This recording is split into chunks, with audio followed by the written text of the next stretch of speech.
کبھی کبھی نا آپ اپنی زندگی سے کچھ بہت اچھا ایکسپیکٹ کر رہے ہوتے ہو اور ویسی سب چیزیں ہو بھی رہی ہوتی ہیں، پھر ایک دم سے کوئی ایسا ٹرننگ مومنٹ آتا ہے، کوئی ایسا ٹائم آ جاتا ہے کہ آپ ایک دم شوق میں چلے جاتے ہو کہ یار یہ کیا ہو گیا، ایسا تو میں نے سوچا ہی نہیں تھا، ایسا تو کبھی ہونا ہی نہیں تھا۔ لیکن ہم بھول جاتے ہیں کہ یہی ہے زندگی کی حقیقت۔ ہم سب ایک فینٹیسی میں چل رہے ہوتے ہیں، ہماری لائف میں ایسا ہو رہا ہے، ایسا ہو رہا ہے اور ایسا ہو، ہم ایسا چاہتے ہیں، لیکن شکر ادا کرنا شاید ہم کبھی کبھی بھول جاتے ہیں کہ یہ سب نعمتیں ہمارے سروں کے اوپر چھت، یہ اللہ کی طرف سے دی ہوئی نعمتیں ہیں، یہی اسی نے ہمارے نصیب میں لکھا ہے، جس کا ہم کبھی کبھی شکر ادا کرنا بھول جاتے ہیں۔ اور پھر کبھی ہمارے اوپر کوئی مشکل وقت آتا ہے تو پھر ہم اللہ کو یاد کرنے بیٹھ جاتے ہیں کہ یا اللہ یہ کیا ہو گیا، ایسا کیوں ہوا۔ اور ہمارے سروں پہ ہمارے ماں باپ کا سایہ بھی ایک نعمت ہے۔ آپ لوگ کو سب کو پتہ ہے میرے ساتھ پچھلے مہینوں کیا چیزیں ہوئی ہیں، کیا کیا کچھ میں نے فیس کیا ہے، ایسا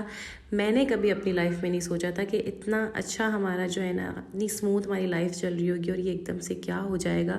نہیں پتا تھا، کیونکہ اللہ میں نے یہ ہمارے نصیب میں لکھا ہوا تھا کہ یہ سب ہمارے ساتھ ہونا ہے۔ اور اللہ تعالیٰ کی یہ سب سے بڑی نعمت ہے کہ ہمارے سروں پہ ہمارے ماں باپ سلامت ہیں۔ جب ہمارے اماں ابا کبھی ہم چھوٹے ہوتے تھے تو ہمیں ڈانٹ کے کہتے تھے کہ جن کے سروں پہ ماں باپ کا سایہ نہیں ہے ان سے پوچھو، اور جب خود ماں باپ بنو گے تو احساس ہوگا۔ اور واقعی ایسی بات ہے، جب اب ہم ماں باپ بنے تو اب ہمیں احساس ہوا ہے کہ ہمارے ماں باپ نے ہمیں کس طرح پالا ہے، کس طرح بڑا کیا ہے، کس طرح ہماری ایجوکیشن ہم لوگ کو پوری دلوائی ہے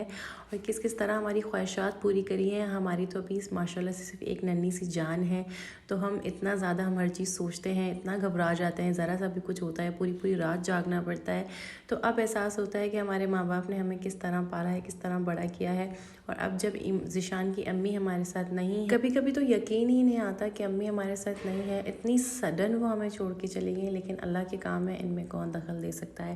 لیکن وہ ہمارے دلوں میں ہمیشہ رہیں گی، ان کی یادیں، ان کی باتیں۔ یقین کریں آپ لوگ، ذیشان کی امی جیسی خاتون میں نے اپنی لائف میں کہیں نہیں دیکھی۔ اللہ میاں نے مجھے اتنی اچھی فیملی سے ملوایا کہ میں نے کبھی اپنی لائف میں نہیں